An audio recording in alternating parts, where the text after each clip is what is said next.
Buen día, compañeros y maestra. A continuación explicaré el tema ¿qué significa usar solo el 10% de tu cerebro?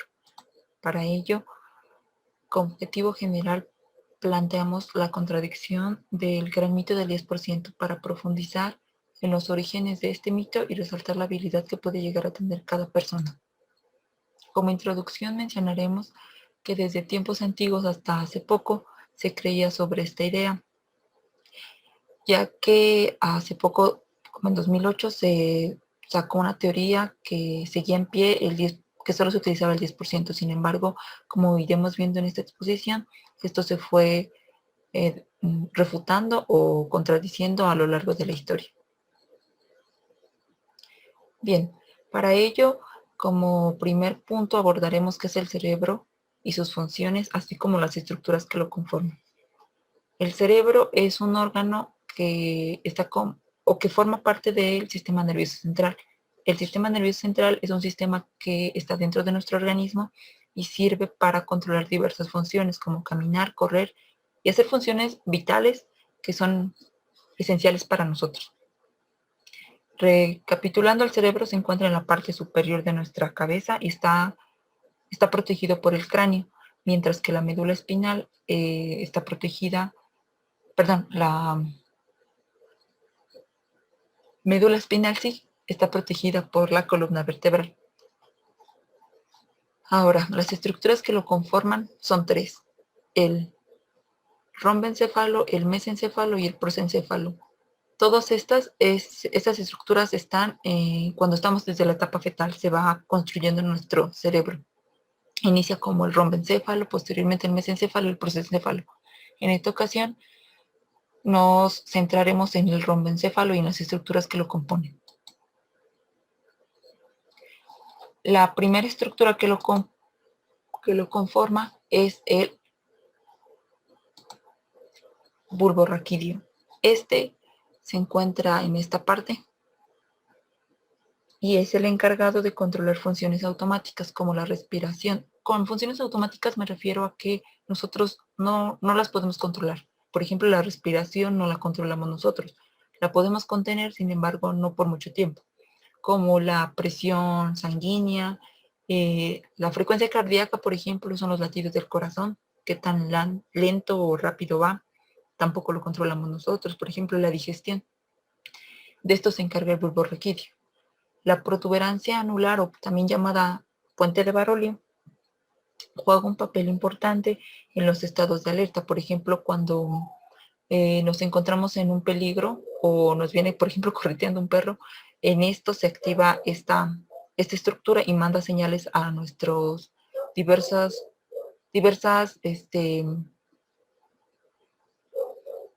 músculos, por ejemplo, los de las piernas, para que podamos correr de esta forma. La siguiente estructura es el cerebelo, que es esta parte que se encuentra de color verde, como tiene una forma como de árbol. Bien, el cerebelo se dice que es el centro integrador de la información.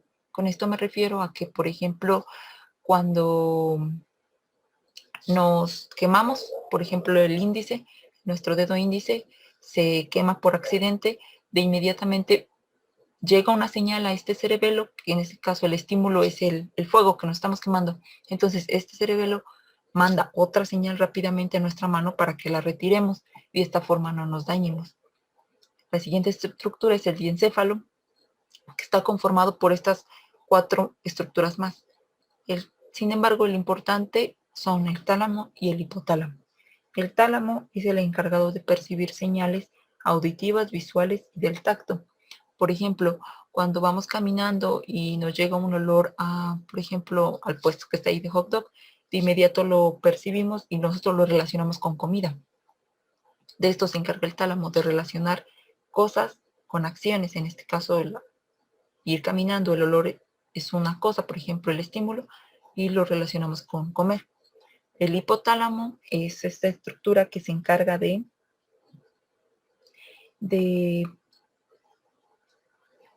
sensaciones más como emocionales. Este manda señales a los diversos órganos y que son los encargados de percibir señales emocionales. Y finalmente el teléncefalo, que es toda esta parte roja. Este teléncefalo se va a subdividir en otras partecitas. Por ejemplo, si acá ponemos una partecita y otra partecita, perdón, se les va a llamar entonces lóbulos. Y hay 4 lóbulos principales, que es el frontal, que está de color azul, el parietal de amarillo, el temporal de verde y el occipital de rosa. El frontal es el que está justo detrás de nuestra frente y es el lóbulo más grande. Este está encargado de la planificación y el razonamiento, además de la resolución de problemas. El lóbulo temporal, que es este, es el encargado del lenguaje, de estructurar palabras y demás para que podamos comunicarnos. El lóbulo parietal está involucrado en el procesamiento del dolor y el tacto, de percibir estímulos dolorosos, este se encarga. Y finalmente el occipital, que es el que se ocupa de la visión, pero no una visión simple, sino una visión específica, detallada. Por ejemplo, analiza los aspectos como la forma, el color, de hecho hasta el movimiento de las cosas, todo esto para crearse una percepción o poder interpretar las imágenes visuales. Bien, tomando en cuenta lo anterior, volvamos a la pregunta inicial. ¿Realmente se usa solo el 10% del cerebro? Para esto debemos remontarnos al origen de esta teoría, perdón, o de este mito, mejor dicho. ¿Dónde comenzó exactamente esto? Se dice que comenzó en el año de 1800 con el fisiólogo y filósofo alemán Franz Joseph Gall, quien fue pionero en esta idea, pues postuló tres ideas que lo llevaron a creer lo siguiente. En primer lugar, él creía que las facultades morales e intelectuales del hombre eran innatas, es decir, que se nacía con la moral. Y esto no sabemos que no es así. La moral se va adquiriendo conforme se va avanzando en edad. El segundo postulado de Gall era que el cerebro se componía de muchos subórganos particulares. Al decir subórganos se refería a pequeños órganos que estaban dentro del cerebro. Y tal vez él hacía referencia a las neuronas, puesto que el cerebro está conformado por células. Estas células son llamadas neuronas y es a lo que él hacía referencia. Y finalmente su tercer postulado que lo llevó a que esta su teoría fuera rechazada o refutada con el paso del tiempo es que él decía que la forma del cráneo, recordamos que es lo que cubre al cerebro, eh, reflejaba las deformidades o la normalidad del cerebro. Es decir, por ejemplo, una pequeña elevación en el cráneo indicaba que la persona iba a estar enferma, por ejemplo, o que era, era mala o iba a ser delincuente solo por tener esta elevación del cerebro, en el cráneo, perdón. Y pues actualmente sabemos que no. Por ejemplo, sería erróneo juzgar a alguien que tenga una elevación o una protuberancia, por ejemplo, decirle que es delincuente solo por eso. Pues eso no es congruente, por lo tanto esta teoría fue refutada.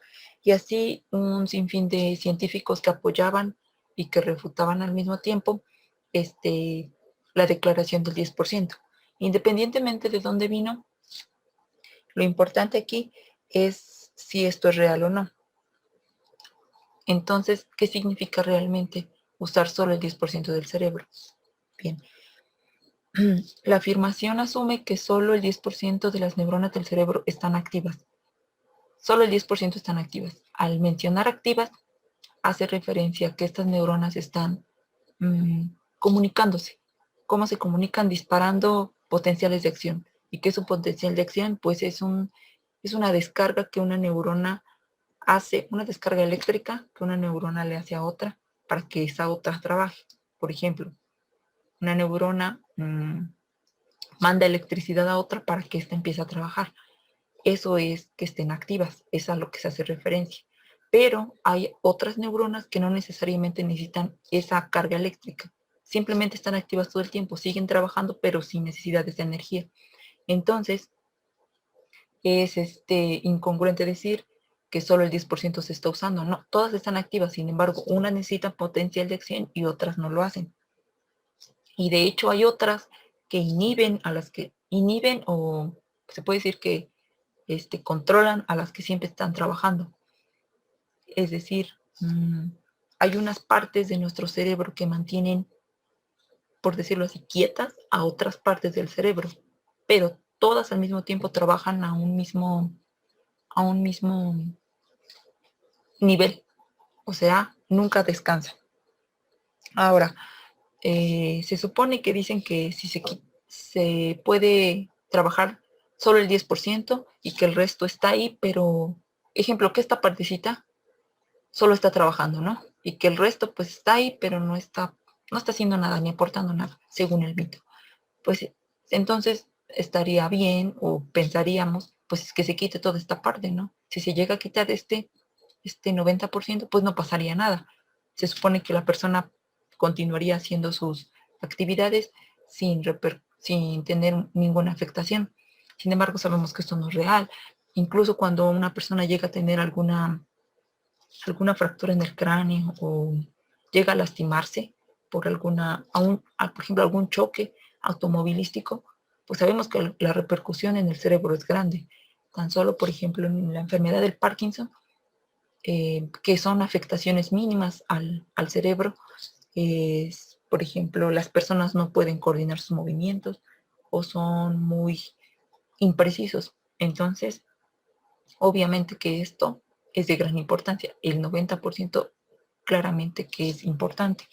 Otra cosa sería, por ejemplo, si lo vemos desde el punto de vista evolutivo, diríamos que no sería congruente y razonable que a, a partir de muchos años y a través de muchos años solo se siga usando solo el 10%. O sea, no tendría sentido. Entonces el 90% pues que se eliminara, ¿no?